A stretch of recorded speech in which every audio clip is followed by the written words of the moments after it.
Hoje a lição, que é a lição de número 9, ela vai tratar sobre o móvel, né?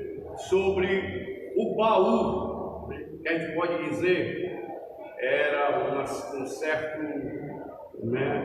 Era uma caixa, né? Com uma determinada tampa, porém bem enfeitada, né? Ornamentada, de madeira, porém coberta de ouro. E essa caixa era chamada de arca do concerto, arca da aliança, e ela tipificava, ela simbolizava, né, exatamente a presença de Deus. Digamos assim, era o ápice da presença de Deus, era o máximo do que você poderia ter em torno do que você poderia ter de Deus. Porque, a exemplo, irmão, do tabernáculo em geral, o tabernáculo ele era composto de várias partes, né? A parte mais aberta, que poderia ter acesso para todos, era a parte do pátio, do átrio, onde todos tinham liberdade de entrar, desde que passasse pelo altar, também passasse pela porta, né? A porta não deixa também de ter o seu símbolo. A porta, só que passou pela porta, né? Não havia nenhuma regra, impedimento que impedisse passar pela porta. A porta era de livre acesso, porém, já no altar, você não poderia chegar de mãos vazias. Então, já diante do altar, era estabelecido uma certa regra, né? Você não poderia chegar de qualquer jeito no altar, tinha que trazer alguma coisa para oferecer, e além de ter que oferecer alguma coisa, essa coisa não poderia ser de qualquer jeito, não poderia ser de qualquer forma, não podia ser uma oferta comum, né, diante do que existisse, né, de mais comum, no sentido, por exemplo, eu tenho que ofertar um animal, o animal que eu pegasse fosse um animal doente, um animal que já estivesse, digamos, com alguma mancha, alguma deficiência, esse animal não era ofertado. Ele não poderia ser ofertado. Então, a oferta era especial, a mais especial possível. Ela podia ser simples, mas era melhor do que você pudesse ofertar. Essa era a oferta que era oferecida no altar. O fato é de que o altar ele não poderia ser comparecido por ninguém a pessoa estando de mãos vazias. Tinha que ter alguma coisa que oferecer. E, no entanto, irmãos, já quanto ao pátio, ele era aberto, era de livre acesso, não havia nenhum impedimento, desde que tivesse passado pela porta, pronto, e chegando no altar e tendo oferecido a sua oferta, tudo isso era possível a chegar no altar, no pátio.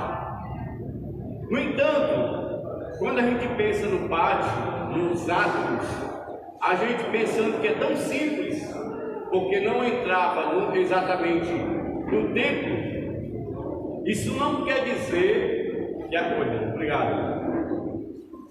Isso não quer dizer que por mais que você não entrasse no pátio, aliás, no templo, né, no tabernáculo, isso não quer dizer que a presença de Deus estava apagada de vocês. Por que eu digo isso, irmão? Porque tem gente, é o seguinte, que às vezes quando vem à igreja, né, eu já conheci pessoas assim, ele quer sentir a presença de Deus dentro de um grau, ele quer medir a presença de Deus diante do que ele pode sentir ou presencial de sensibilidade. Por exemplo, se ele chegar na igreja e não sentir os arrepios, aí assim, eu não estava aqui. Se ele chegar na igreja e não chorar, ele não se conforma, ele não se alegra, acredita que Deus não estava ali. Se ele não tiver alguma coisa que ele venha sentir ou ter possibilidade de perceber que Deus estava ali, através de uma sensibilidade, um arrepio, um choro, um tremelique, alguma coisa, ou falar em línguas, né? Então ele vai pedir a partir daí, não, Deus não está porque eu não senti nada. Agora será, irmãos, que Deus está obrigado a estar num lugar que só vai estar se você sentisse? Ou seja, se você não sente, então Deus não estaria no local. Se nós percebermos o átrio, ele havia particularidades, e cada vez os lugares e as etapas que havia dentro do tabernáculo havia um grau de aproximação. Por exemplo, quem entrava no pátio não poderia entrar no tabernáculo, mas isso não quer dizer que a presença de Deus não estava no pátio. A presença de Deus estava no pátio e estava também dentro do tabernáculo. E estando no tabernáculo, ele estava no pátio. Agora havia um grau de aproximação. Mas se nós vermos, se olharmos, por exemplo, Salmo 100, olha aí, Salmo 100, que o salmista Davi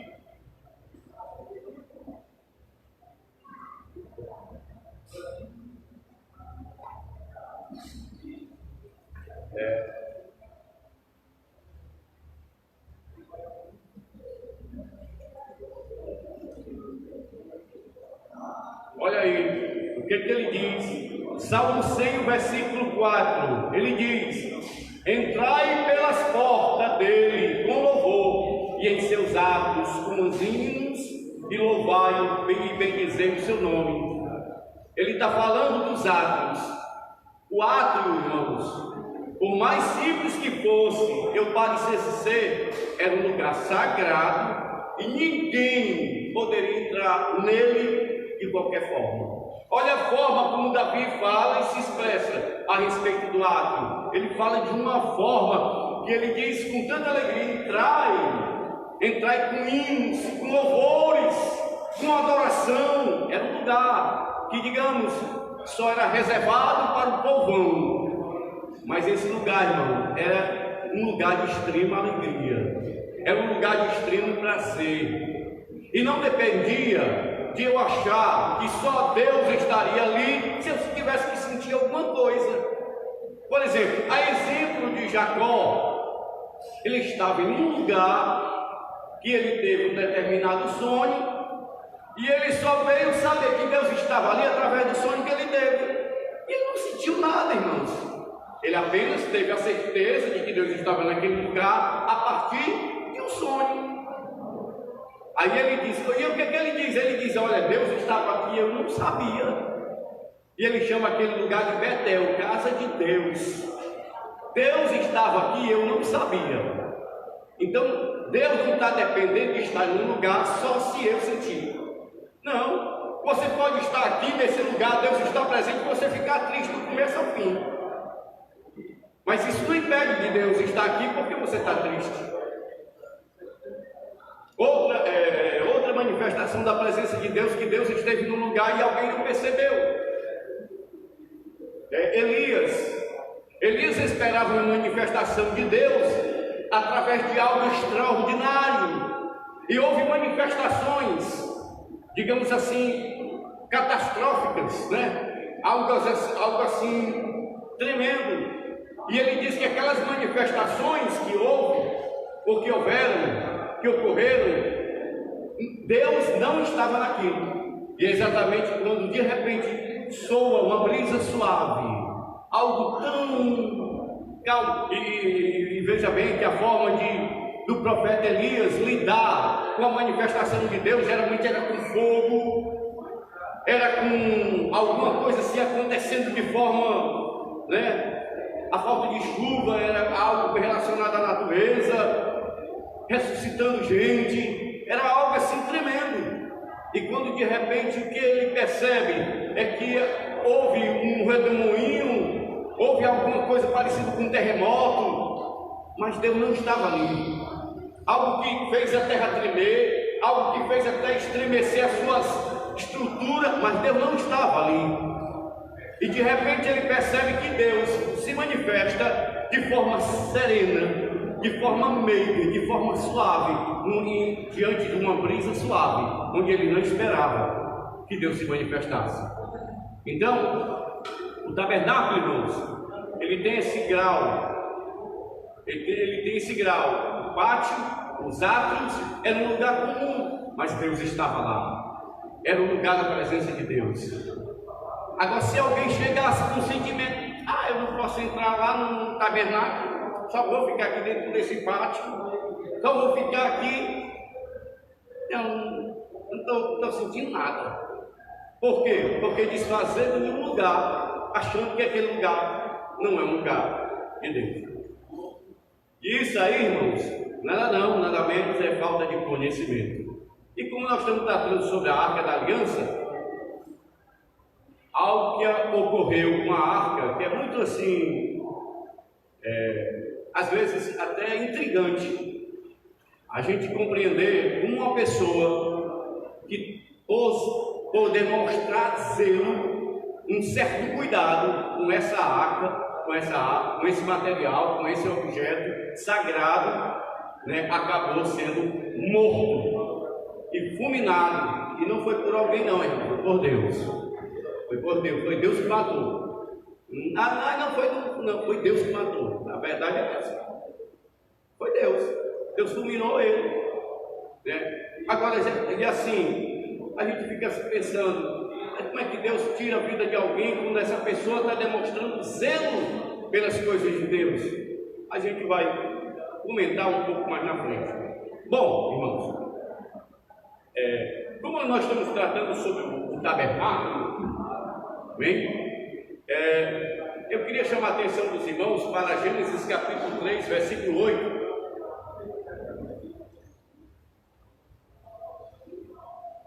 Gênesis capítulo 3, versículo 8, que diz assim, Gênesis 3 e 8, fala, aqui está tratando a respeito de Adão e Eva.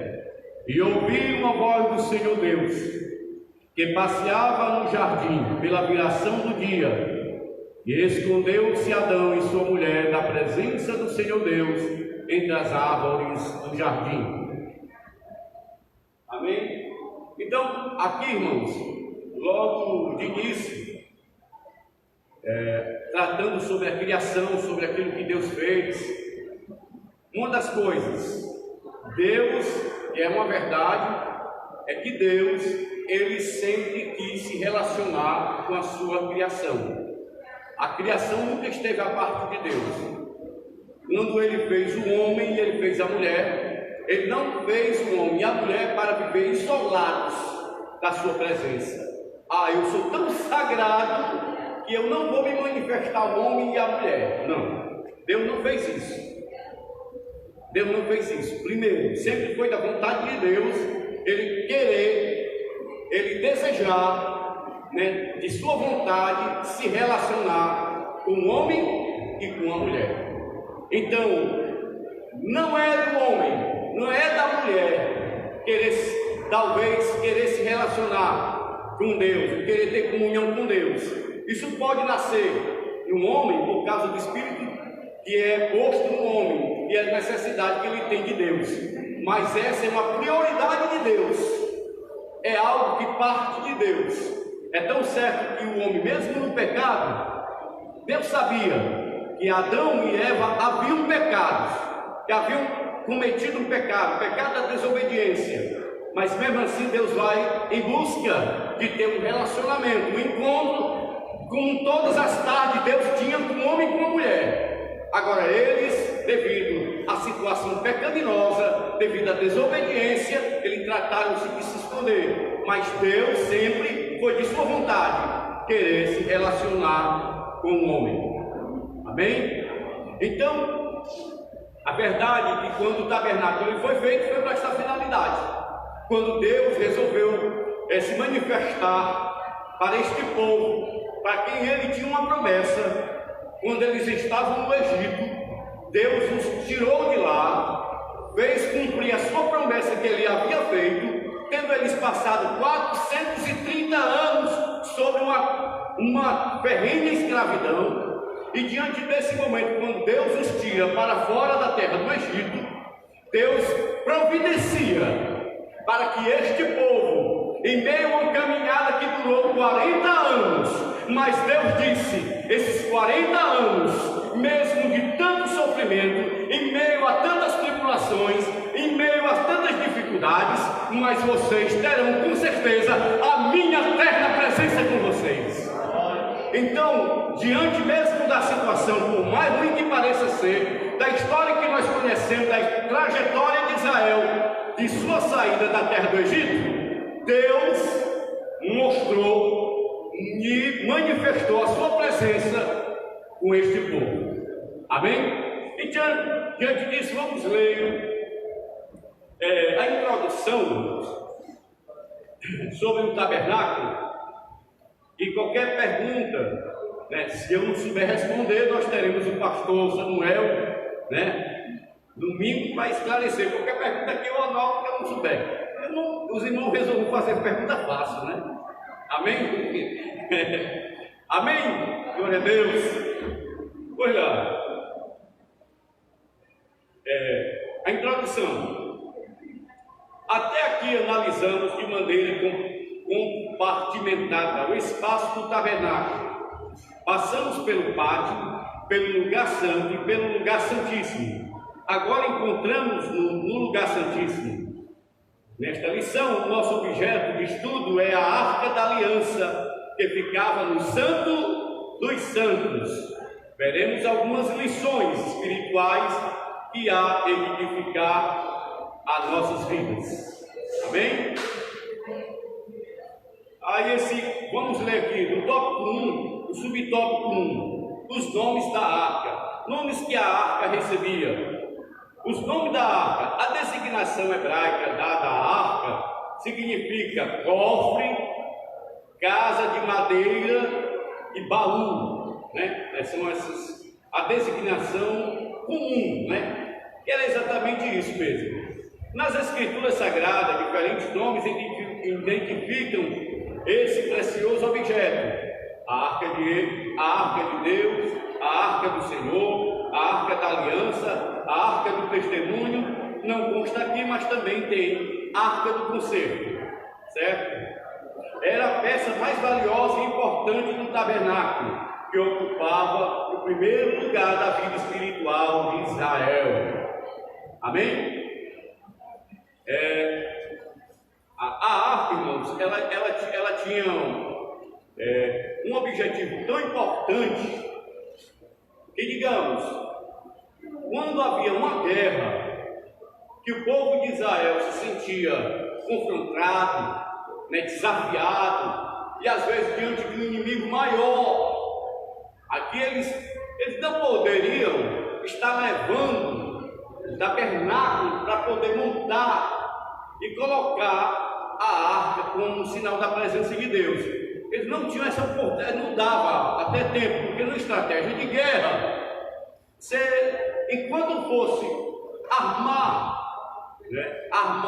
o tabernáculo, eles eram atacados, eles seriam surpreendidos pelo inimigo. Então não teria como levar o tabernáculo, mas levava-se e era conduzido a Arca da Aliança, que antes de mais nada significava ali a manifestação da presença de Deus. A Arca da Aliança era um dos mais sinais da presença de Deus.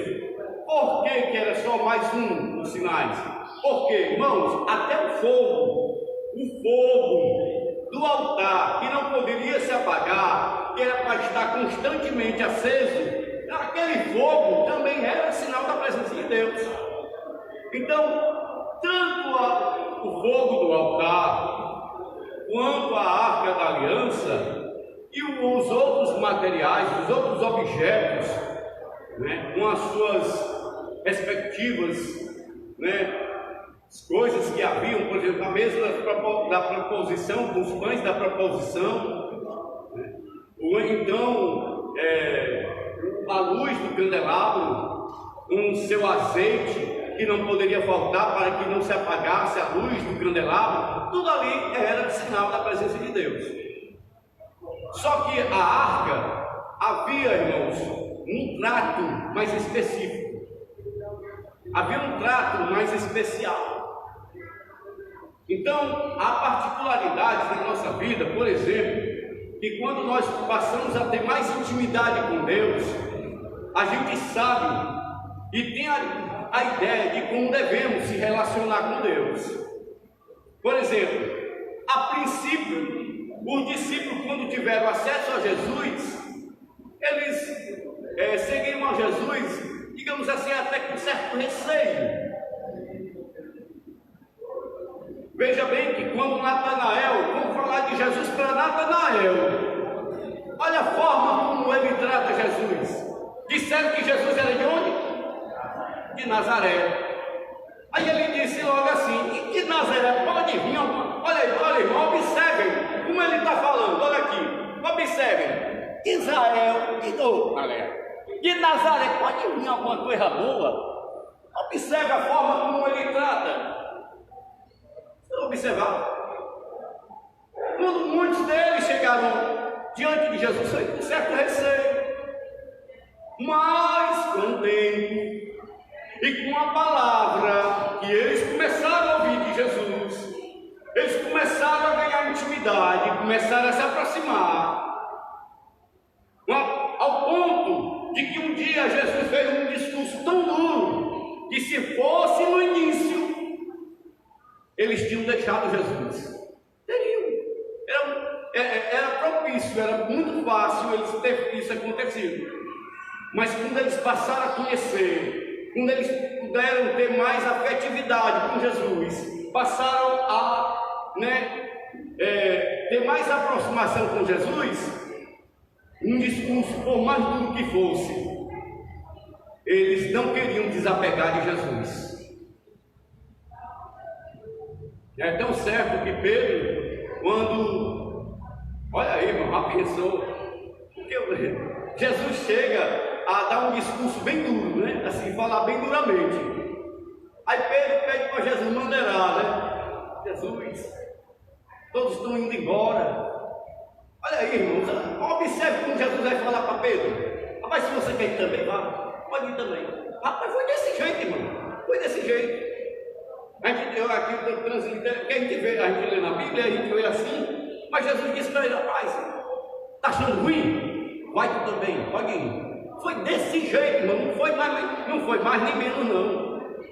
E já pensou, irmão, aquele homem ignorante, grosseiro, que era Pedro, rapaz, só para conhecer Jesus de perto, para fazer o que ele fez. Não, Senhor, nós não temos para onde ir.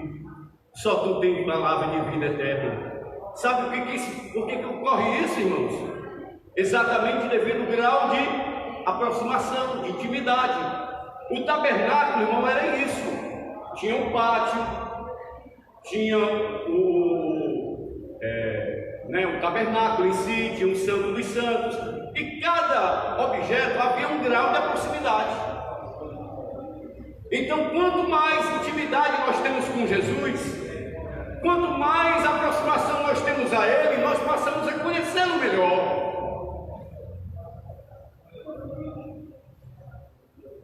A Arca da Aliança era exatamente tudo isso. É por isso que às vezes ninguém entende aquele fato de que ocorreu com Uzá.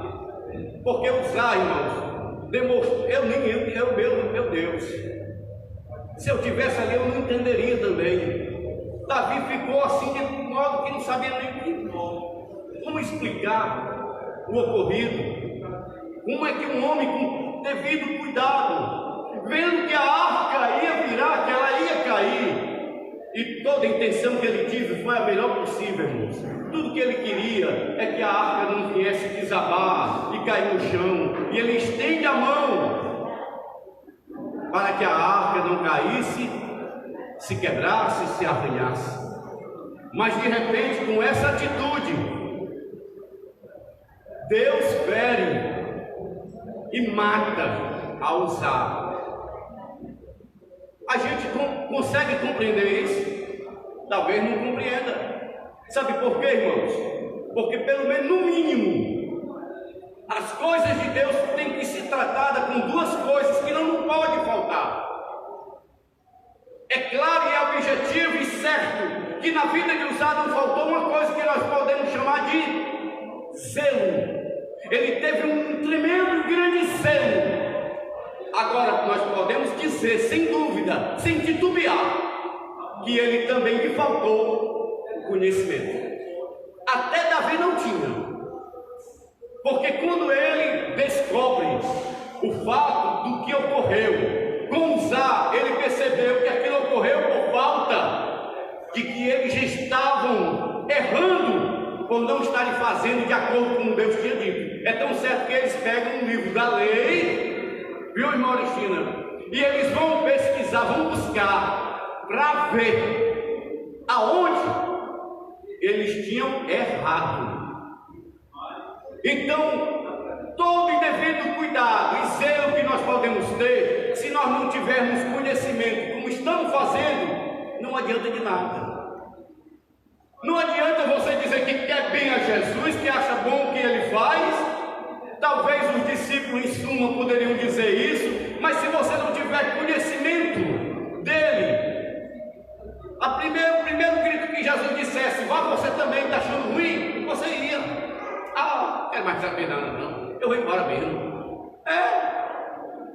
Por quê? Porque lhe falta conhecimento. E esse conhecimento, irmãos, é através de quê? De uma intimidade. É de saber, entender, é a luz que faltava na vida de Uzá. Ele teve muito zelo. Saulo de Tarso, quando ele resolveu matar o povo de Deus e perseguir e fazer o que fazia, ele fazia levado e conduzido pelo zelo. Era pelo zelo que ele fazia. Ele tinha um zelo tremendo pelas coisas de Deus e ele levava tão a sério, mas lhe faltava o quê? Ainda o conhecimento e a luz.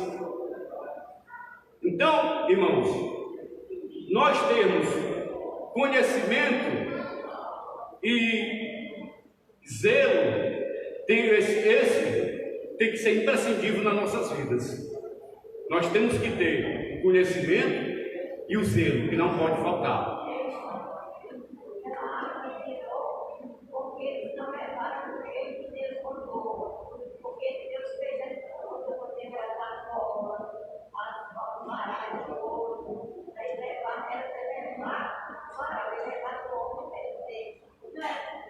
Perfeitamente. A irmã Oristina está comentando aqui, irmãos, que a arca era para ser conduzida através de varais que eram postas dentro das argolas, que já era um material só que fazia parte da arca. A arca em si, ela tinha umas argolas que eram nela colocadas varas, e então era conduzido pelos levitas a algum lugar que fosse destinado. Então essas varas, a arca era conduzida através dessas varas.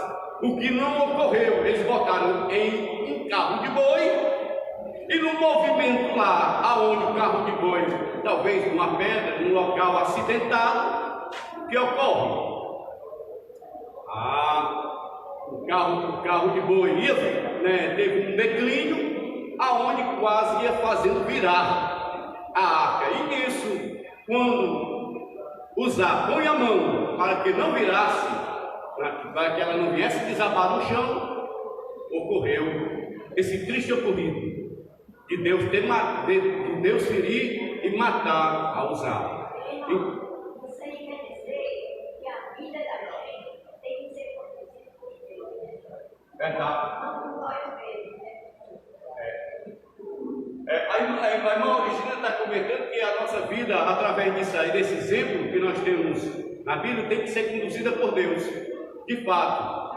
Porque, primeiro, o que faltou aí nele, irmãos, zelo ele teve demais, mas lhe faltou o conhecimento. E sem conhecimento, sem o devido conhecimento de Deus e das coisas de Deus, nós não temos como se relacionar com Deus. Por exemplo, se o irmão Avanilson não conhecesse bem a Rita, Que prazer ele teria de viver com ela? Se eu não conhecesse bem a minha esposa, se não houvesse, eu não estou falando conhecer, não é intimo de conhecer não, porque eu sei quem é a Irmã Graça, eu sei quem é o Iranildo, eu sei quem é. Mas conhecer eu falo no sentido de intimidade, de uma relação mais aproximada, de algo que vai muito mais além do que você saber quem é aquela pessoa. Então o que nós temos que ter em relação a Deus, irmãos, é algo que vai além do que saber quem é Deus. É algo chamado de intimidade. Então, se a gente não somos íntimos de Deus, se nós não temos ou gozamos, ou fluímos de uma relação mais íntima com Deus, não tem como nós conhecê-lo. Então, o fato de tratar as coisas de Deus, hoje tem gente tratando as coisas de Deus de qualquer jeito, como se fosse qualquer coisa. Pastor Samuel, ele fez um comentário aqui. Como tem pessoas que tratam Deus em oração como se tratasse um menino de recado, rapaz. Faça isso não, irmãos. Tem gente que vai tratar Deus como se ele fosse o servo e você é que é o Senhor. Pega Jesus e bota no pé da parede, quem vai Jesus é assim, é assado, é desse jeito. Irmão, pelo amor de Deus, faça isso não. Você que é o servo. A Bíblia diz que quando nós fizermos a nossa oração, nós temos, Senhor, se for da tua vontade. Pelo menos o modelo de oração está dizendo assim. Ah não, você impõe a sua vontade. Você não sabe nem se relacionar com Deus. Uma pessoa dessa, um miserável desse, ele merecia ser fulminado mesmo. Ele está buscando a Deus? Tá. Ele está fazendo até de forma mais ou menos? Tá. Mas não está certo. Falta de conhecimento. Então tem coisa, irmão, que a gente não trata como devia ser tratado. A arca, por mais que ela tenha demonstrado, ele tenha demonstrado o zelo e o cuidado que teve, mas ele não teve o conhecimento de que aquela arca não poderia ser jamais tocada pela mão de alguém.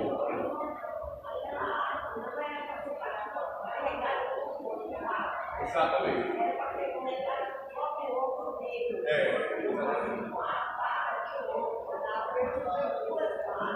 Exato. Pois é. O erro.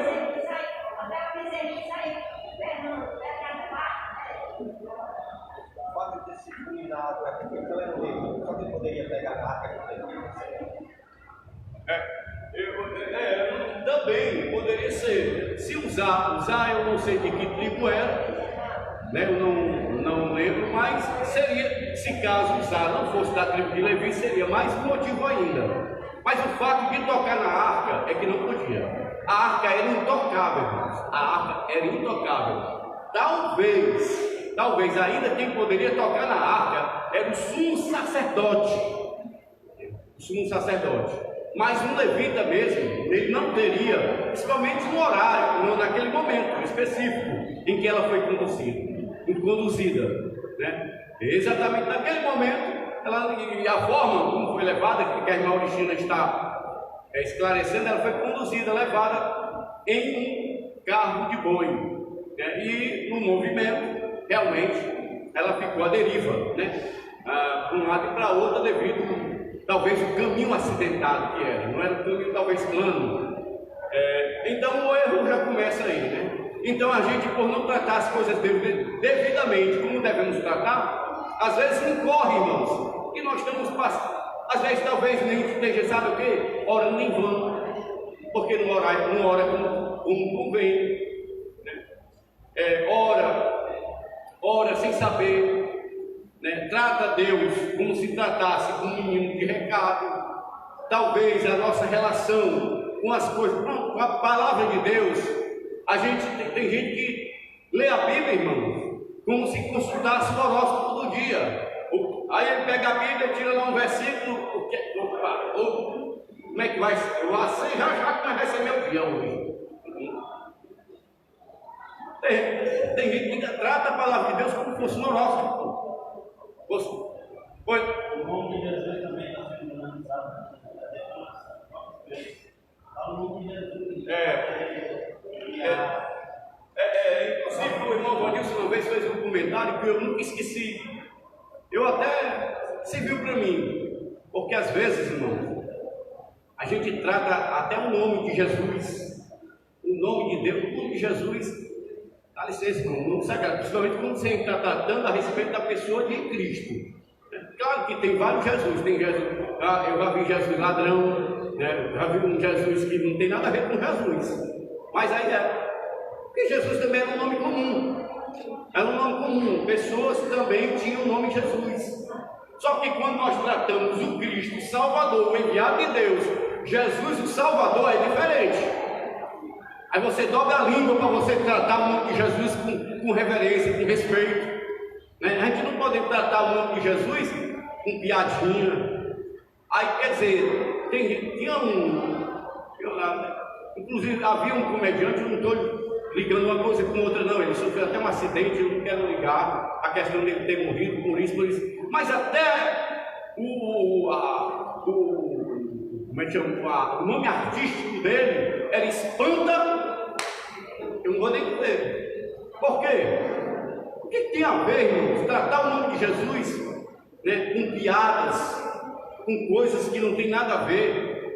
Eu acho que é uma falta de devido cuidado, e às vezes eu já fui levado a isso, eu contava brincadeira, alguma coisa relacionada com o que o pessoal fala, né? Havia uma história muito que a gente ouvia falar, que a igreja, quando a igreja estava em glória, dando glória a Deus, aleluia e tudo mais, aí um certo bêbado chegava no portão, aí perguntava: o que é isso aí? Aí o próprio pregador, realmente aconteceu, e acontecia. Aí o porteiro respondia: é Jesus que está operando. Aí as pessoas faziam certa, entendeu, irmãos? O pessoal usa o nome de Jesus, coisa comum. Então a gente devemos ter o devido cuidado para não tratar o nome santo de Jesus por brincadeiras, por qualquer coisa, ou qualquer coisa está dizendo o nome de Jesus sem necessidade, só por dizer, né? Claro, se a gente tem a sinceridade de falar o nome de Jesus, a gente fala o tempo todo, com sinceridade, mas por brincadeira, sem objetivo, sem uma seriedade, a gente deveria ter o devido cuidado para com isso. Amém? Então, irmãos, seguindo em frente, vamos ler o subtópico 2.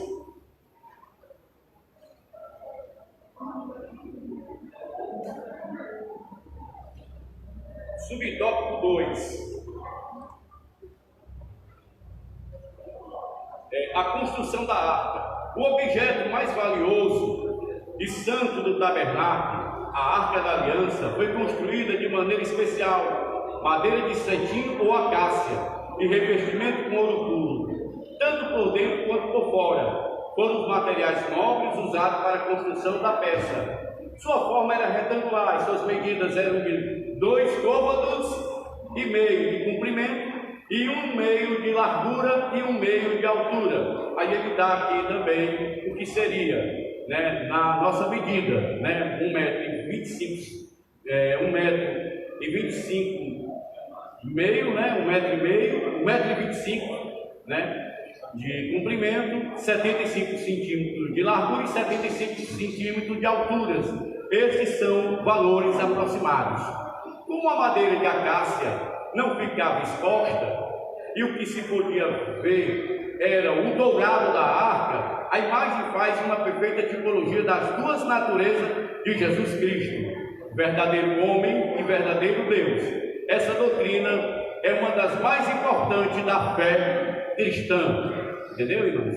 A arca em si, ela tipificava, pelo menos em relação à pessoa de Cristo, a questão da forma como ela foi feita, sendo de madeira por dentro e por fora, de ouro, né? E outra coisa, mas não era aqui, talvez você veja na sua tradução, na tradução que você veja, talvez você veja banhada de ouro, mas esse banhado não é um banhado que se banha qualquer objeto, não, era um revestimento, né, puríssimo de ouro. Essa arca foi material de cobiça, né? Esse material tudo indica que ele foi roubado, porque o revestimento que se cobria a era muito grosso, era bastante ouro. Então a madeira com que tinha sido feita a arca, ela ficava oculta, ficava escondida, não era vista, não era visível. Então a madeira, ela ficava por dentro, mas por fora ficava o ouro, né? Era manifesto o ouro. E isso tratava a respeito da pessoa de Jesus, que incorporou em si, né? Ele se revestiu, ele tomou a forma em si, a forma de homem. Ele tomou a forma de homem, sendo Deus, tomou a forma de homem. Então Jesus, ou tendo essas duas naturezas, a divina e a humana, né? Ele é tipificado lá no tabernáculo através da arca da aliança, que tinha em si esses dois materiais notáveis: o revestimento de ouro, que era a natureza divina, e a arca em si, que era de madeira, tipificava a humanidade de Jesus. Isso nos leva a entender e a compreender, irmãos, a pessoa de Jesus em tudo que ele era. Eu pergunto aos irmãos, quando Jesus curou, ele curou como homem ou como Deus? Não? Nós temos duas respostas, né? O irmão Iranil deu uma, a irmã Rita deu outra. Mas tudo quanto Jesus fez, irmãos, ele fez como um homem, não foi como Deus.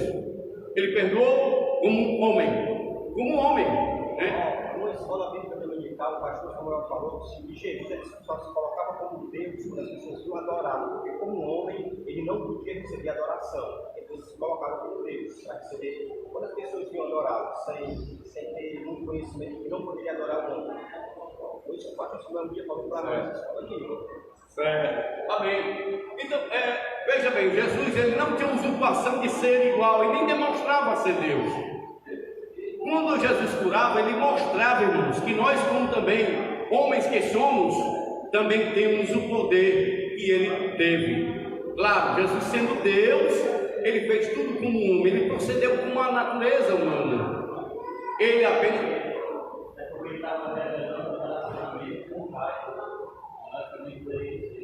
amém. Isso, exatamente.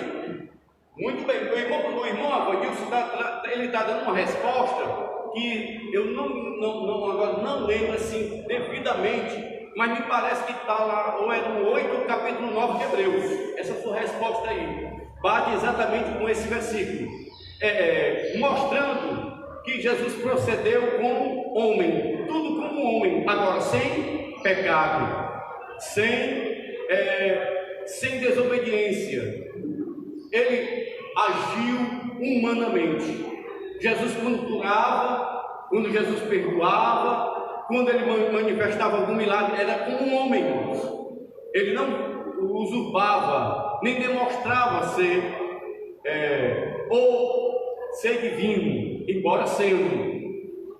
Agora, ele dizia ser o enviado, ser o Messias, e é por isso que ninguém o aceitava, porque quando olhavam para ele, aí ocorre o que está escrito lá em Isaías, irmã Graça, que nós olhávamos para ele e não víamos beleza alguma. Quem olhava para Jesus via um homem.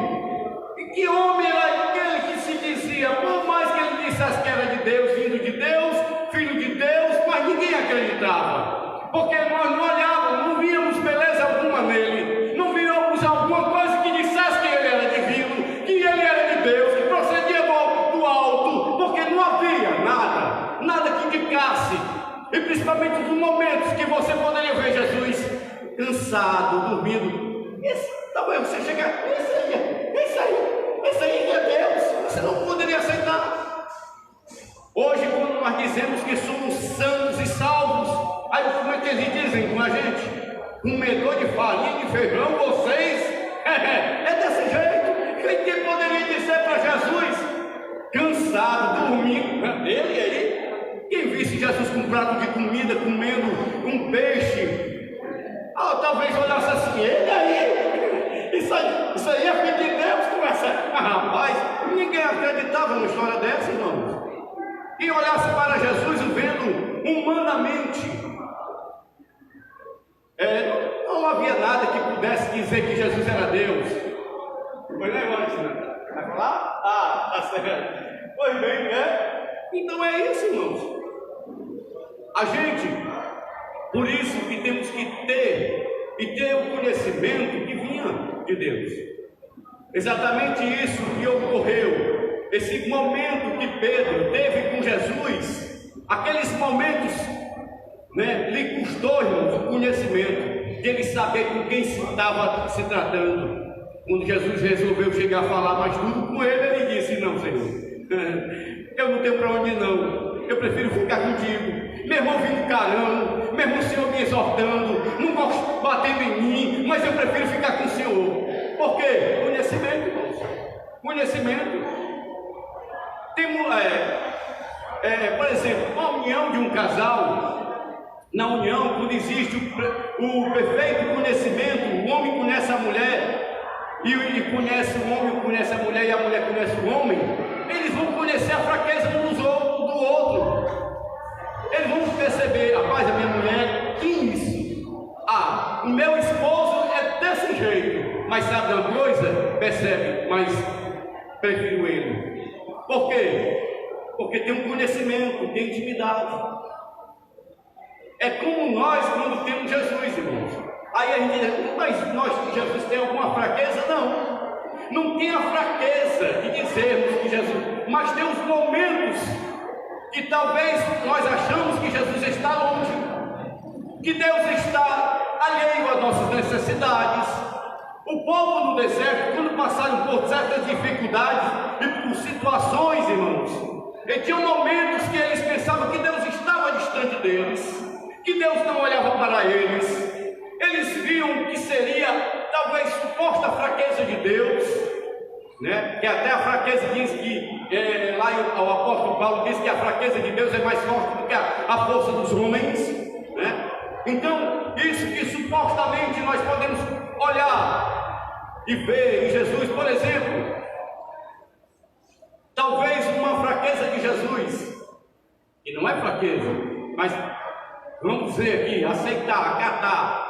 No dia que Marta e Maria, eles fizeram a solicitação para que Jesus fosse lá visitar Lázaro, e Jesus, eles não foi, porque estava muito distante do lugar, irmãos.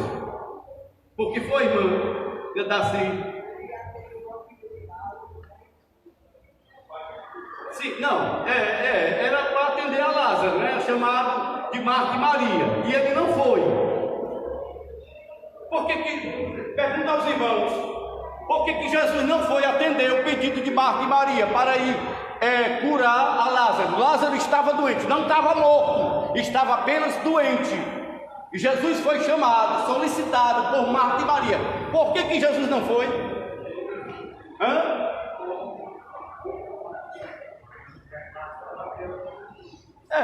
Mais uma razão. Mas por que ele não foi assim? Qual foi a razão? Simplesmente, irmãos, porque ele não quis. Jesus não quis ir.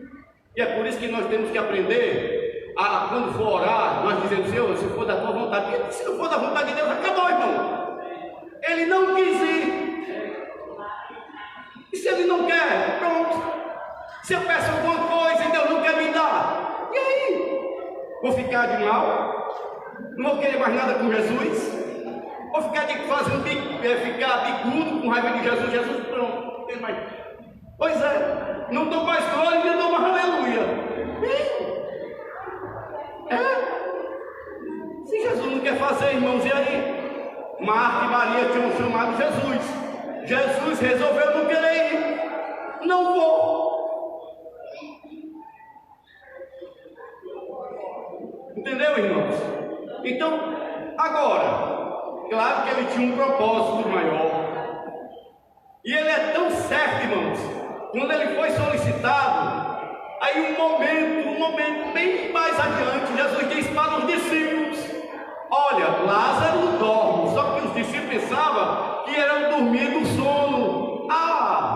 E os discípulos até respondem para Jesus: não, Senhor, se ele dorme, oh, que coisa boa, está bem, né? Tá ótimo. Mas não era isso que Jesus estava falando. Aí Jesus falou bem claro: não, Lázaro morreu.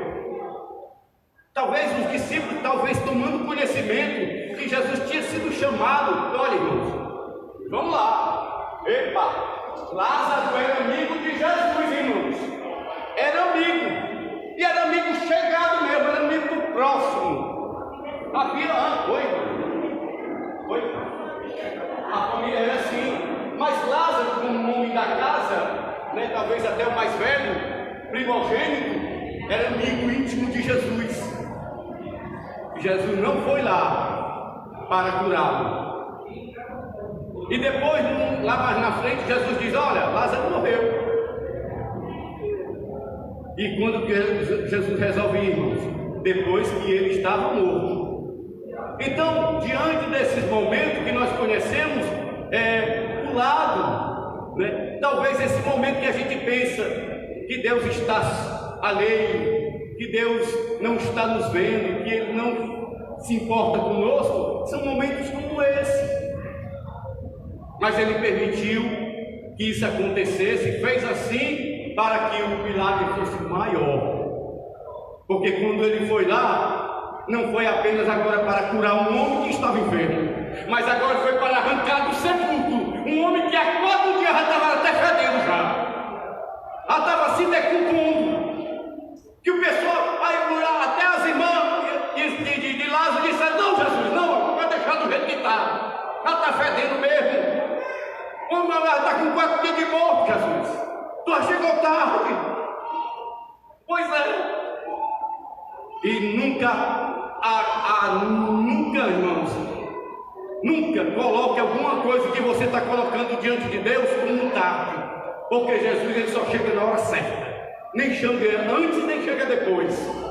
Possa ser que a coisa pareça que não tenha dado certo, mas na hora que Ele chegar, Ele resolve, tá certo? Parece que tudo se acabou, como ocorreu com Lázaro, que o pessoal diz que não tem jeito para tudo, só não tem para a morte, mas com Jesus até a morte tem jeito com Ele. Naquela época, vestir e até o terceiro dia, o espírito podia voltar, porque esse dia foi no 4º dia. Porque já era uma lenda? Isso aí era? Talvez é baseado em uma lenda, né? O irmão Elenildo está fazendo uma colocação que havia um certo mito, baseado talvez em uma lenda.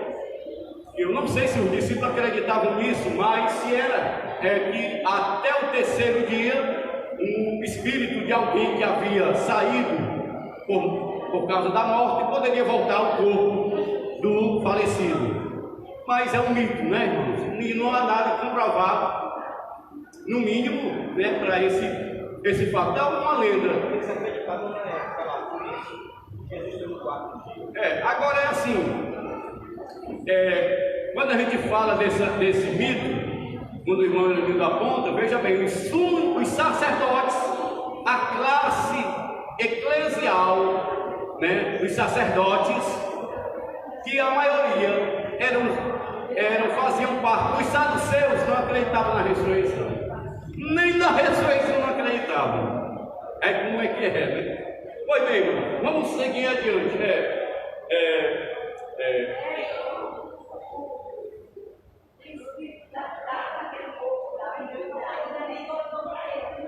Sim. Sim.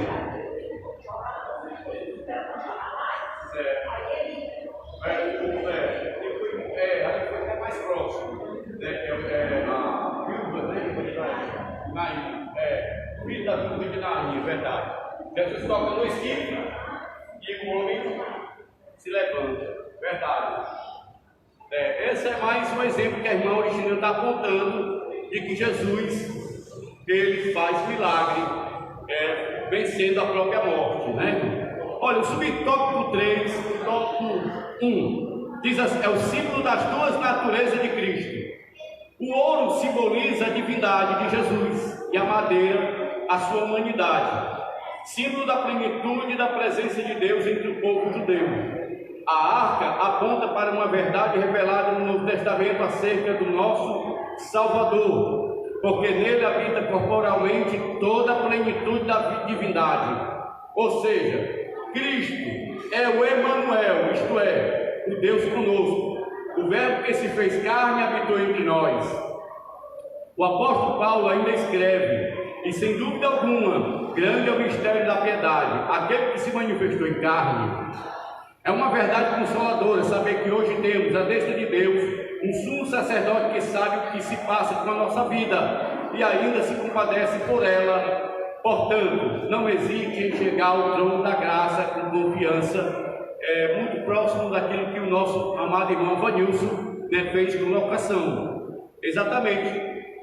Cristo, na sua humanidade, ele passa a entender e a compreender, irmão, que nós somos pó, que a nossa estrutura é limitada. Se por acaso você sente alguma fraqueza, alguma tristeza, e às vezes você nem sequer compreende, você que compreende que a fé vai além do que entender, compreender as coisas humanas, e que você confia em Deus, mas que num momento, por acaso, numa situação, em um momento isolado, você se vê tão fragilizado com a sua fé, que talvez você diga: pronto, fui vencido pela incredulidade, não me sinto mais próximo de Deus. Entenda que Jesus, como humano, ele passou por momentos e situações que ele vai compreender e entender o que você passa com você. Não se ache que está distante de Deus porque você não consegue vencer as lutas do dia a dia. Talvez diante das fraquezas e os momentos ruins que parecem ser invencíveis, isso não quer dizer que Deus não esteja com você. Deus vai entender a tua luta, vai compreender a tua estrutura. Ele sabe que você é humano e que você não tem tudo está ao teu alcance, nem tudo você pode fazer. Lembre-se que Deus é Deus e nós somos apenas servos. É Ele que tem todo o poder, a Ele pertence a glória. Nós só temos e dependemos de crer nele e pronto.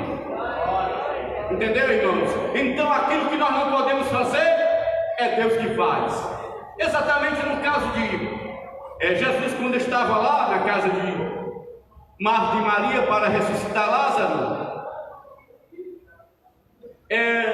havia uma certa dificuldade, mas a dificuldade foi colocada e apresentada pelas irmãs de Marta ou de Lázaro, que foi dizer para Jesus: Jesus, agora não. Irmã Graça, ela respondeu quase assim: não, Jesus, agora não dá mais não. Sabe por quê? Porque já está fedendo.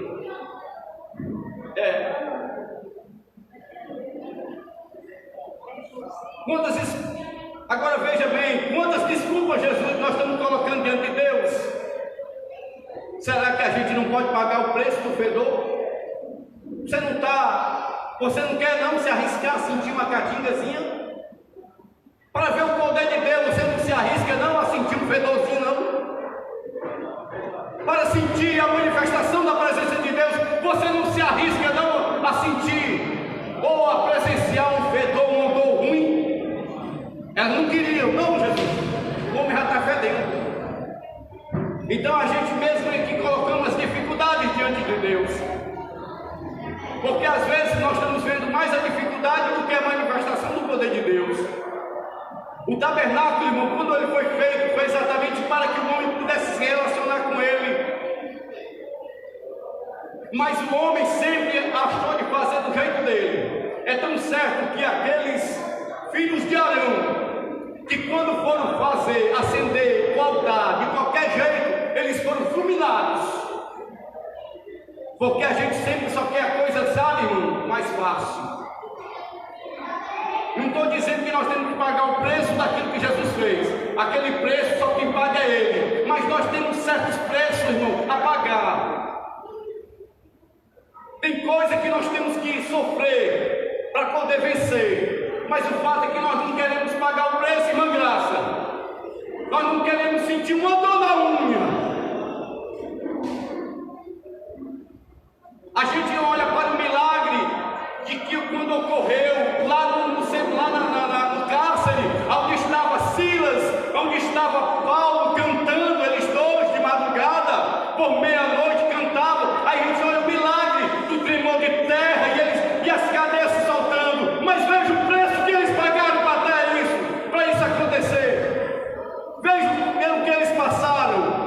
Irmãos, eles estavam indo a uma oração.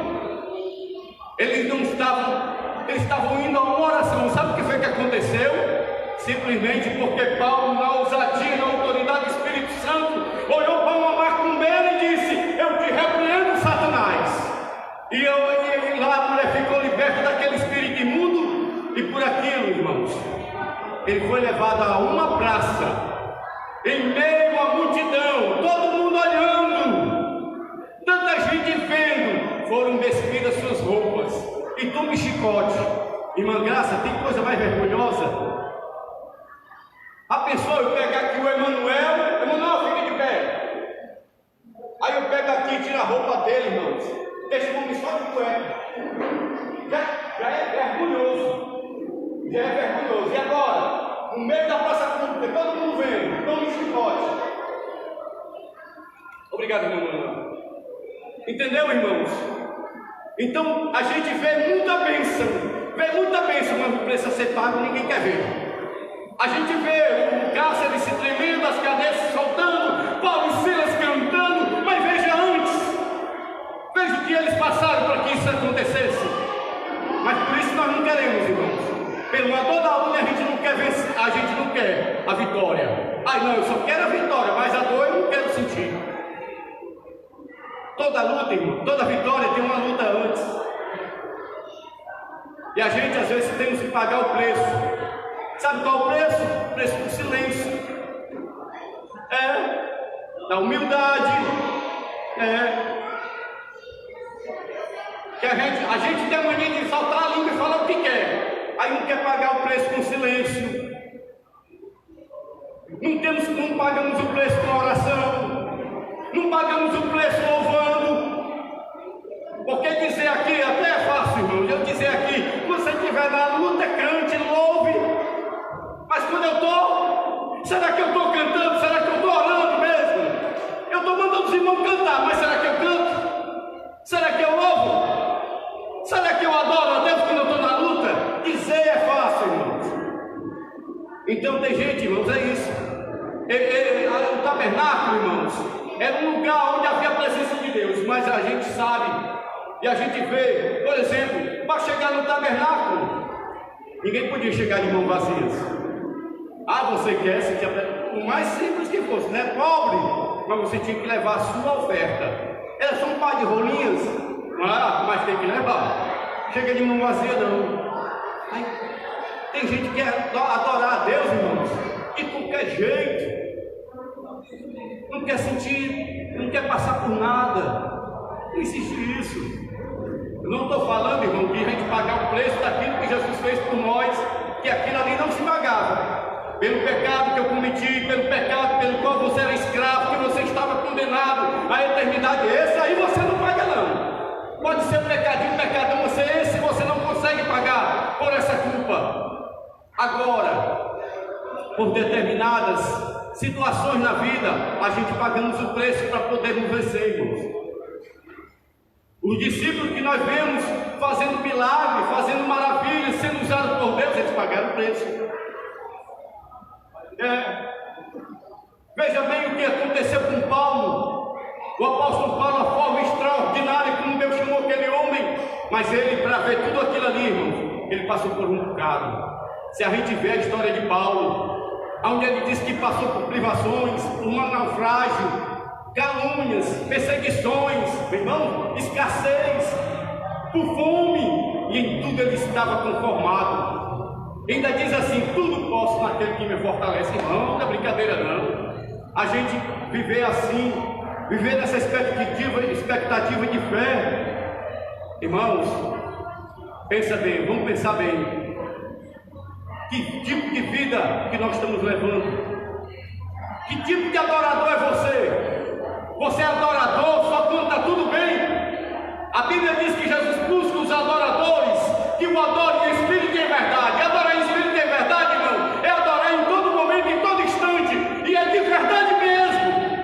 Nessa adoração que não vem para a igreja, aí abre a cama, chora, só na hora do culto e tudo acabou, quando chega em casa, haja revolta e brigando com todo mundo. Isso não é adoração. Adoração, irmão, é uma coisa constante. faz parte da nossa vida, dia a dia, diariamente. É 24 horas por dia. Isso aqui é adorador. Para estar adorando só na hora do culto? Só na hora do louvor? Não, irmãos. Então tem gente que é desse jeito. Aquele culto que se prestava no tabernáculo, aonde você chegava no pátio, irmãos, pense na alegria do salmista, quando ele diz: entrai com louvores, com alegria no átrio. Não era só um átrio, não tinha coberta, era uma coisa assim muito simples, mas havia uma alegria, porque era sinal da presença de Deus. O fato é que hoje, irmãos, nós não se contentamos com a presença de Deus. A gente quer a presença de Deus com alguma coisa a mais. Se eu não me arrepiar, se eu não me tremer, então Deus não estava aqui. Eu tenho que sentir alguma coisa fora do comum para que eu possa sentir que Deus estava aqui. E é isso, irmão. Deus não está condicionado às minhas sensibilidades, não. Né, irmão Júlio? Eu só vou sentir a presença de Deus se eu me arrepiar. Se eu chorar é porque Deus está aqui. Aí se você não sente, o problema é teu. Mas que Deus está aqui e você está sendo convidado, convocado a sentir a presença dele, está. E se você não consegue sentir, peça a Deus aí alguma coisa, porque você vai passar a sentir desde que você se abre para com Deus. Agora esqueça os teus problemas, esqueça de você. Você agora não é mais o centro dessas atenções. Você agora não é mais a razão de estar aqui. A razão aqui é Jesus. Aqui é porque você chega pensando em você. Não, eu quero sentir alguma coisa. É eu, não é ele. Ele é a razão de nós estarmos aqui. E se ele está aqui, eu só tenho que abrir meu coração e pensar nele, sentir a presença dele, sentir a glória dele. Com certeza ele vai falar, ele vai tocar meu coração. Ainda que eu não sinta alguma coisa, eu tenho certeza que ele está aqui. E eu tenho certeza que ele vai me abençoar. Entendeu, irmãos? Havia momentos em que os discípulos estavam com Jesus, estavam desanimados. No dia que Jesus disse que tinha que morrer na cruz, os discípulos, irmãos, ficaram entristecidos. Não queriam mais nem saber. Eles não entendiam isso aí. Entendeu? Olha bem, vamos lá, mais adiante. A questão do tabernáculo, irmão, também. Vamos aqui para o tópico 2. Tópico 2, né? Tópico 2 agora. A gente lemos sobre a sua natureza de Cristo, que a madeira significava a natureza humana. E o ouro revestido naquela madeira, no baú, né, de madeira, era exatamente a natureza divina. A tampa da arca, a tampa de madeira da acácia que ficava sobre a arca, era denominada propiciatório. Era adornada com figura de 2 querubins de ouro, um em frente do outro. Suas asas permaneciam abertas e voltadas para o centro da arca. Era uma obra belíssima. A obra em si, irmãos, para quem olhava, era assim, era bem feita, bonita, mas quem esperava ver algo mais, não via nada muito comum. O sumiço dessa arca, irmãos, acima de tudo, o sumiço da arca, porque ela foi cobiçada, mas por causa do ouro que revestia ela, isso aí já foi providencial. Deus já estava providenciando. A arca, irmãos, já no tempo de Israel, em momentos em que a nação não estava bem com Deus, eles usavam essa arca como uma forma de amuleto, para eles poderem terem vitórias, para poder vencer, né, conquistar ou conseguir alguma coisa. A arca era usada como uma forma, né, de amuleto, de sorte, para poder obter vitória, sucesso, né, ganho. Então, essa arca, de modo, digamos assim, que o que hoje existe é lenda, né? Houve uma história que percorreu né, por todo, foi a mais conhecida, de que essa arca ela foi conduzida lá para o Egito, e aqui até hoje estaria lá, desde quando a rainha de Sabá, né, a tomou, mas não existe nada provável, não tem nada concreto nessa afirmação, é apenas uma lenda, sem sentido. O fato é de que essa arca, irmãos, o seu sumiço, ela já foi providencial. Irmãos, se lembram que havia uma arte, né, que era a Neustã, chamada Neustã, que foi a serpente de bronze que Moisés fez a mandado de Deus, quando Deus ordenou que ele fizesse. E o que foi que o rei Ezequias fez? A destruiu. Por quê? Porque mais adiante, aquele suporte, aquele porte, né, da serpente de bronze se tornou um instrumento de idolatria, se tornou um instrumento, um amuleto, que era usado pelo povo de Deus para poder obter conquistas, vitórias através desse material. A arca não foi nada mais, nada menos do que uma providência de Deus, quando ela também perdeu-se. E hoje não se tem mais ideia de onde ela esteja, nem se sabe como era essa arca. Assim, tem a ideia do formato dela, mas não, os detalhes não. Apenas suposições, o seu tamanho, o que poderia corresponder, mas os detalhes não se tem ideia. Por quê? Porque a ideia ela se perdeu. E o que ficou, irmãos? Apenas o templo, para depois, futuramente, o templo também, que foi um instrumento de amuleto, de adoração, que o povo olhava para o templo e via o templo como uma forma de segurança, porque é a casa de Deus, e por estar a casa de Deus aqui, Deus, nós estamos seguros. E eles tratavam também o templo como um amuleto. O que foi que aconteceu? Por providência de Deus também, o templo foi, no ano 70 depois de Cristo, destruído, demolido, e o lugar lá hoje está daquele jeito. Não foi nada mais e nada menos, irmão, do que a mão de Deus. E Deus falou que isso iria ocorrer. Veja bem, todo esse material que um dia acabou se tornando instrumento de idolatria, como uma forma de amuleto, esses materiais foram destruídos. O que eu quero dizer com isso, irmãos? Aquilo que você liga, que você faz ligação, achando que, por mais que você esteja na igreja e você vê alguma coisa que digamos que é para adoração, que é para adorar, para servir a Deus, e você tem como um instrumento demais, por exemplo, não vou longe não, tem gente que vê isso aqui achando que isso aqui tem um poder. Aqui não tem poder nenhum, irmãos. Não tem poder nenhum. O poder vem dele.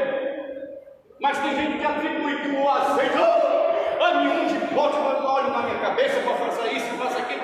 Amém. Mas não é o óleo. É a fé que você vai colocar em Deus diante dele. Mas não é o óleo. Aí tem gente que pega o Salmo 91, atribui ao Salmo 91 poder, achando que o Salmo 91 vai fazer alguma coisa por você. Não vai, irmãos, entendeu? Então não é isso que está o poder, irmãos. O poder está dele. Se ele não fizer, se ele não operar, não adianta nada, recurso nenhum material que possa fazer com que você seja abençoado. É ele que abençoa. Se ele não abençoar, irmãos, óleo, Salmo 91, isso ou aquilo que você pode achar, mas tem gente que acha que o pão da Santa Ceia, claro que você pode, pelo fato de você estar obedecendo, tem gente, irmão, até que é curado nas águas batismais. Eu vi um testemunho de uma mulher que foi curada ao descer as águas batismais, mas é porque a água tinha algum poder? Não, irmãos. Não é isso. O poder vem dele. O poder vem de Jesus. E se ele não fizer, irmãos, não vai ser arca, não vai ser um templo, não vai ser, irmãos, apenas olha, irmãos, tem gente hoje colocando e dando, fazendo de tudo para pegar no lenço, todo suado, e um determinado sujeito passa nele, e todo mundo acha que passa daquele sol, tem gente que até lambe, se for o caso. Irmãos, pelo amor de Deus, isso é idolatria. Pois é. Então, todo o poder vem de Deus.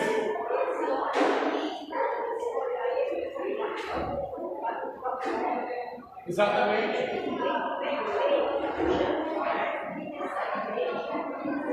A irmã Oristina está até acrescentando: o óleo da unção, ele tem uma especialidade, ele é especificado com uma finalidade. Não é para tudo não, irmãos. Tem gente que unge casa, aí unge o carro. Pelo amor de Deus, ore, peça a Deus a bênção de Deus, que Deus guarde. Irmão, a oração da fé, ela pode muitas coisas. Não é um óleo que vai fazer alguma coisa. Então, a arca da aliança chegou a ser esse instrumento de amuleto, né? Como hoje em dia ou muita gente atribui alguma coisa sendo algo, ou tendo um poder divino, extraordinário, sem ter. Pois bem, irmãos, vamos aqui para a simbologia da tampa da arca. O sentido simbólico da tampa era o de cobrir algo valioso, figura de proteção aos elementos que estavam no interior da arca, as tábuas da lei, a vara que floresceu e um vaso com maná no deserto. Lembrando que esse material que estava na arca, com o tempo desapareceu, só tinha a arca vazia. A arca já estava até vazia, um tempo já mais à frente. Bom, é preciso ressaltar que a palavra grega usada para propiciação em Hebreus tem um significado de trono de misericórdia. Logo, o propiciatório da arca remonta ao valor misericordioso do sangue da expiação oferecida pelo nosso Senhor, conforme o apóstolo Paulo escreveu, sendo justificados gratuitamente pela sua graça, pela redenção em que há em Cristo Jesus, a qual Deus propôs para a propiciação pela fé no seu sangue, para demonstrar sua justiça, pela remissão dos pecados antes cometidos sob a paciência de Deus. Amém? Alguma pergunta? Amém? Subtópico 3, irmãos. A simbologia dos querubins alados sobre o propiciatório. Os querubins representam simbolicamente a majestade divina e a identidade do Todo-Poderoso. São seres que também aparecem nas visões do profeta Ezequiel capítulo 4, e nas visões do apóstolo João, na ilha de Patmos. A função básica deles é de proteger o trono de Deus. Por isso a imagem dos querubins reflete um aspecto protetor, ressaltando o compromisso deles de guardarem a lei de Deus. Assim, misericórdia, graça e fidelidade são virtudes presentes na arca, mostrando que Deus sempre se interessou em amar e proteger o seu povo. Importante é lembrar, irmãos, que o material que era guardado dentro da arca, a exemplo, as duas tábuas, a vara que floresceu de Arão, tá certo? E também o cajado de Moisés, era o que, irmãos? Sinal. Do maná. Eu estou confundindo o cajado com a vara de Arão que floresceu. É a vara de Arão que floresceu. Muito bem, irmão Cristina. E o vaso em que estava o maná, né? O maná que era colhido toda manhã pelo povo de Israel, e as duas tábuas da lei. Lembrando, irmãos, que todos esses três itens, não o cajado, a vara de Arão que floresceu, as duas tábuas da lei e o maná, tudo isso revela o quê? A proteção de Deus. Todos esses três. Como assim? Simples e fácil de entender. A lei significava os mandamentos de Deus, que Deus deu para o seu povo viver sob a proteção de Deus. Se você quer realmente proteção de Deus, esqueça o azeite e da unção, esqueça o Salmo 91, apenas obedeça a sua palavra. Pronto, irmãos. A lei estava ali, as duas tábuas significavam a proteção de Deus. E a vara que floresceu de Arão, o que tem a ver com a proteção de Deus? Simples. Houve no meio do povo de Israel uma rebelião, a chamada rebelião de Coré. Esse Coré se revoltou contra os sacerdotes. Ele também queria estar lá e fazer parte do culto e da adoração, sem ter nenhuma chamada de Deus. Por isso que a gente tem que entender, irmão, quem tem chamada de Deus é uma coisa, ser intrometido é outra. Se você não tem chamada, reconheça o seu devido lugar. Nós temos um valor na obra, nós temos algo a fazer, não podemos se apresentar de mãos vazias, mas lembre-se que aquele que tem chamada, irmãos. Eu não posso estar ocupando o lugar de quem foi chamado, se eu não fui para aquela especialidade. Então, quando eles se revoltaram contra Arão, Deus mostrou, através da vara que floresceu, para mostrar quem tinha a chamada de Deus. E a rebelião não ocorreu exatamente por causa deste sinal. Era uma rebelião que ia haver, uma rebelião, um motim, era quase uma guerra entre eles. E era uma coisa, e a confusão foi grande. Não pense que foi algo pequeno, não. Esse Coré, na Bíblia, irmãos, está revelado como um revoltado, rebelde. É rebelde, ele quase ia levando toda a multidão com ele. E Moisés? Moisés era muito manso. Moisés ouvia quase tudo calado, irmãos. Por incrível que pareça ser, Moisés ele se manifestava assim com veemência. Então, diante do momento, foi algo muito forte. E através deste sinal que a vara floresceu, a rebelião. Então, se você está passando por alguma situação que parece que vai haver revolta, inimigos se levantam contra você, você está vendo todo mundo contra você, a presença de Jesus, que significa a arca, além dos mandamentos de Deus, além das palavras que Ele nos deixou ali, a vara de Coré também significa a proteção de Deus contra toda a revolta que possa surgir contra a tua vida. Amém? Outra, qual foi o maná? O maná significava o que, irmãos? Eu não ouvi. Hein? O alimento. E alimento significa o quê? Providência divina, providência de Deus, ao pão de cada dia. Que Deus não nos deixe faltar. Lembre-se do salmo da oração do Pai Nosso. O pão de cada dia dá-nos hoje. Isso é providencial, irmãos. É por isso que Davi diz que nunca viu um justo, eita Jesus, passar fome, não ir pela cachuna de raça. Não aceita essa situação não, irmãos. Glória a Deus. Existe a prova da panela? Existe. Mas nada disso. O pão de cada dia nos dá hoje, o Senhor não nos deixa faltar na mesa o pão. Tá certo? E essa oração Jesus nos deu. O entendimento que nós entendemos e pedirmos é a providência de Deus. Isso é uma proteção que Deus nos dá. O pão não pode nos faltar.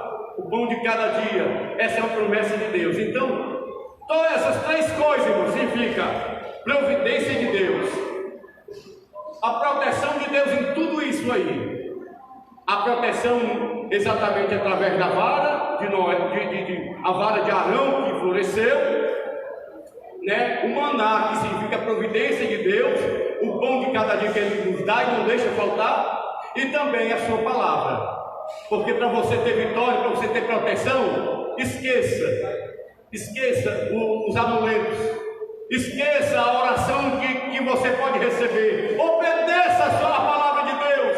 Quer vitória, que você quer vencer os teus inimigos, é a palavra de Deus, é tudo quando Ele nos ensina.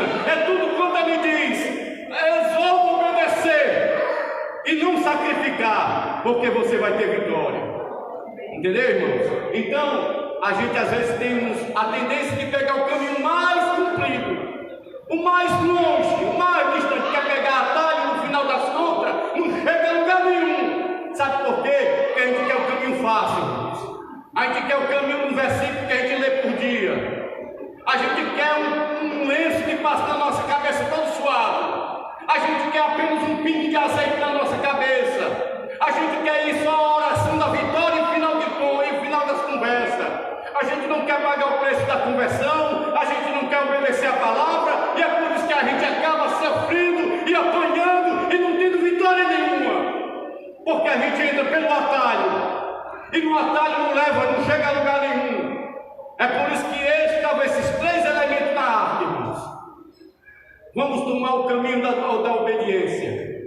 As tábuas da lei estavam ali na arca, irmão, não era por acaso não. É para mostrar que a proteção de Deus que recai sobre nós está na sua palavra. Obedeçamos a palavra de Deus, que a gente vai se sair muito mais feliz. Eu sei que vai lhe custar sacrifício. Eu sei que às vezes vai doer. Talvez lhe faça até chorar. Porque você é onde alguém lhe dá no seu rosto. Aí você ouve de Jesus: olha, eu te ofereço outra face. E você não pode dar outra nele. E não pode, porque você tem que obedecer a palavra. Eu sei que dói, irmãos. Dói muito. Não é fácil não, irmão. Irmã Márcia, não é fácil. Mas obedeça. Porque esse é o sinal da nossa vitória. Eu sei que não é fácil, mas essa é a nossa vitória. Então, irmãos, o tópico 3 eu não li. Se não leu em casa, eu espero que aquilo que eu pude aplicar aqui, irmão, tenha servido de bênção para os irmãos. Amém e amém. Obrigado, irmãos.